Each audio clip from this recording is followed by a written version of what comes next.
नमस्कार, आज की खास खबरों में आपका स्वागत है। लोकसभा चुनाव का बिगुल बजने के बाद से पूरे देश समेत मध्य प्रदेश की ग्वालियर लोकसभा सीट पर भी बीजेपी का चुनाव प्रचार युद्ध स्तर पर चल रहा है, जबकि इसके ठीक उलट कांग्रेस अभी तक चुनाव प्रचार का आगाज भी ग्वालियर लोकसभा में नहीं कर सकी है। चुनाव प्रचार का आगाज तो दूर की बात है, कांग्रेस यहाँ पर अपना प्रत्याशी भी घोषित नहीं कर सकी है। इस वजह से कांग्रेस चुनाव प्रचार की रेस में काफी पीछे रह गई है। खास बात तो ये है कि ग्वालियर लोकसभा सीट से बीजेपी प्रत्याशी भारत सिंह कुशवाहा ने तो अपने प्रथम चरण का चुनाव प्रचार अभियान भी संपन्न कर लिया है, जबकि कांग्रेस के कार्यकर्ता और उनके समर्थक अभी तक अपने नेता की बाट जोड़ रहे हैं। ग्वालियर लोकसभा सीट पर बीते 4 चुनाव से बीजेपी का ही कब्जा है और जिसकी शुरुआत साल 1999 में भाजपा प्रत्याशी जयभान सिंह पवैया की जीत के साथ हुई थी।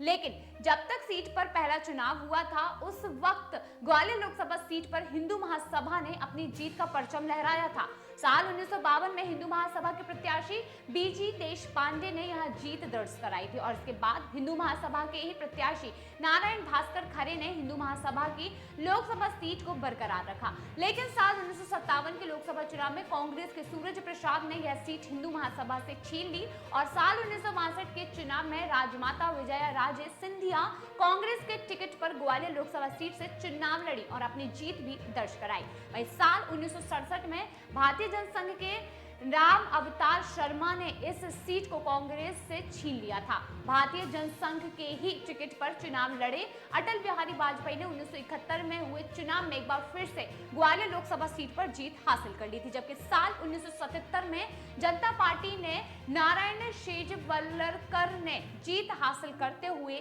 ग्वालियर लोकसभा सीट पर इतिहास रच दिया। 1980 के चुनाव में भी नारायण शेजवलकर ने अपनी जीत का सिलसिला बरकरार रखा। वही साल 1984 के चुनाव में कांग्रेस पार्टी से माधवराव सिंधिया ने चुनाव लड़ा और फिर भी लगातार यहां से चुनाव जीतते गए। बता देते हैं कि 1984 से शुरू हुआ माधवराव सिंधिया की जीत का सिलसिला 1989 से लेकर 1991, 1996 और 1998 तक बरकरार रहा। फिर साल 1999 में बीजेपी से जयभान सिंह पवैया ने चुनाव लड़ते हुए सांसद का रास्ता साफ कर दिया था और यह सीट बीजेपी के खाते में चली गई, जबकि साल 2004 के चुनाव में एक बार फिर से कांग्रेस ने राम सेवक सिंह को उतारा और राम सेवक सिंह ने यहां पर जीत दर्ज की। 2007 के लोकसभा चुनाव में बीजेपी ने फिर से इस सीट को अपने खाते में कर लिया और यशोधरा राजेश सिंधिया ग्वालियर से सांसद चुनी गई। यशोधरा राजेश सिंधिया ने अपनी जीत की बरकरार रखते हुए 2009 में भी बीजेपी का परचम जमकर लहराया था, जबकि साल 2014 में नरेंद्र सिंह तोमर ने इस सीट पर जीत दर्ज की। वहीं बीजेपी के कदावर नेता नरेंद्र सिंह तोमर के इस जीत के सिलसिले को विवेक नारायण शेजवलकर ने आगे बढ़ाते हुए साल 2019 के चुनाव में फतह हासिल की थी और इस तरह भाजपा के लिए ग्वालियर लोकसभा सीट उसका गढ़ बन गई।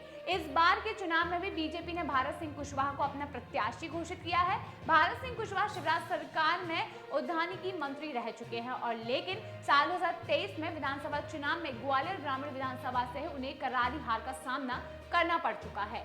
बीजेपी ने भारत सिंह कुशवाहा पर इस बार दांव लगाया है।